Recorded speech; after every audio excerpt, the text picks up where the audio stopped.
राजनीति में वंशवाद आखिर कब तक चलेगा? जी हां, देश में लोकतंत्र, पार्टियों के भीतर भी लोकतंत्र का दावा, और फिर भी हकीकत यह है कि राजनीतिक दलों में सारे फैसले एक परिवार ही करेगा। गांधी नेहरू परिवार इस देश का सबसे ताकतवर परिवार रहा है। सबसे ज्यादा वक्त तक सत्ता इस परिवार के पास ही रही और देश के सबसे पुरानी पार्टी का नेतृत्व अब भी वही है। आगे बदलेगा इसकी संभावना भी अभी कम नजर आ रही है। यूपी में भी समाजवादी पार्टी की कमान कार्यकर्ता के हाथ में कम, एक परिवार के हाथ में ज्यादा नजर आती है। फैसले तो वहीं से होते हैं। ये सच बात है कि पार्टी जब खड़ी होती है तो एक लीडर भी होता है, उसकी मेहनत सबसे ज्यादा भी होती है, लेकिन उसके साथ लगकर चलने वाले कार्यकर्ता भी कम मेहनत नहीं करते हैं। तो सवाल यही है कि विरासत उसके वंश को ही क्यों मिले? आखिर क्यों कार्यकर्ता पीढ़ी दर पीढ़ी सिर्फ हां में हां मिलाने का काम ही करता रहे? रिपोर्ट देखें। उत्तर प्रदेश में जैसे जैसे चुनाव करीब आ रहे हैं, राजनीतिक दल अपने अपने मुद्दे हवा में उछालने लगे हैं। गांव-गांव में चौपाल लगाकर अपनी बात बता रहे बीजेपी के प्रदेश अध्यक्ष स्वतंत्र देव सिंह आज संभल पहुंचे तो सभी मुद्दों के अलावा राजनीति में वंशवाद का मुद्दा भी उठाया। क्षेत्रीय राजनीतिक दलों पर निशाना साधा तो साथ ही समाजवादी पार्टी पर परिवारवाद की राजनीति करने का सीधा आरोप भी लगाया। सपा क्या है? अगला राष्ट्रीय अध्यक्ष कौन है सपा का? ये सभी को मालूम है कि अगला राष्ट्रीय अध्यक्ष अखिलेश जी का बेटा होगा।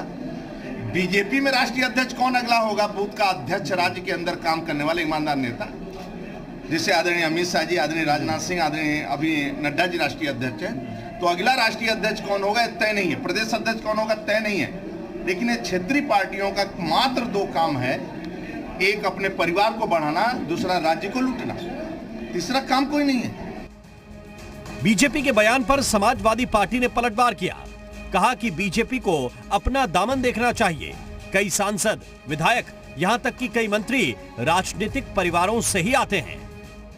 सिर्फ अकेले उत्तर प्रदेश में 64 ऐसे उदाहरण हैं जहां भारतीय जनता पार्टी के सांसद या विधायक भाई भतीजावाद से ग्रसित हैं। केंद्रीय मंत्रिमंडल में देख लीजिए, केंद्रीय सरकार में देख लीजिए तो आप अनुराग ठाकुर को देख लीजिए, दुष्यंत सिंह को देख लीजिए, पीयूष गोयल को देख लीजिए, पंकज सिंह को देख लीजिए, परवेश वर्मा को देख लीजिए।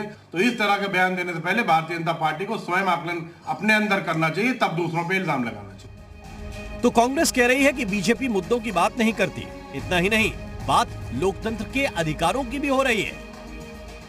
लोकतंत्र में सभी चुनाव लड़ने का अधिकार है। भारतीय जनता पार्टी को अकेले अधिकार तो है नहीं कि लोकतंत्र में चुनाव लड़े।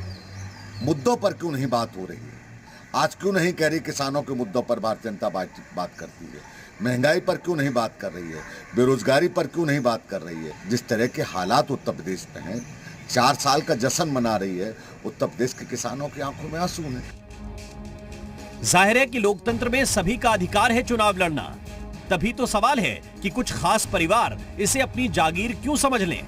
वैसे स्वतंत्र देव सिंह ही नहीं, परिवारवाद के मुद्दे पर कभी पीएम मोदी तो कभी सीएम योगी भी समाजवादी पार्टी पर तंज कसते रहे हैं। वैसे ये सिर्फ क्षेत्रीय दलों के भीतर सिमटने वाला मुद्दा नहीं है। समाजवादी पार्टी का मुलायम सिंह परिवार हो, कांग्रेस का गांधी नेहरू परिवार हो, शिरोमणि अकाली दल का बादल परिवार, डीएमके का करुणानिधि परिवार, नेशनल कॉन्फ्रेंस का अब्दुल्ला परिवार, एनसीपी का पवार परिवार या फिर शिवसेना का ठाकरे परिवार, अलग अलग पार्टियों में ऐसे बहुत से परिवार हैं जहां से पार्टी के सारे फैसले तय होते हैं, जहां पार्टी में अंदरूनी लोकतंत्र बताया तो जाता है, लेकिन अध्यक्ष पद परिवार से बाहर नहीं जाता।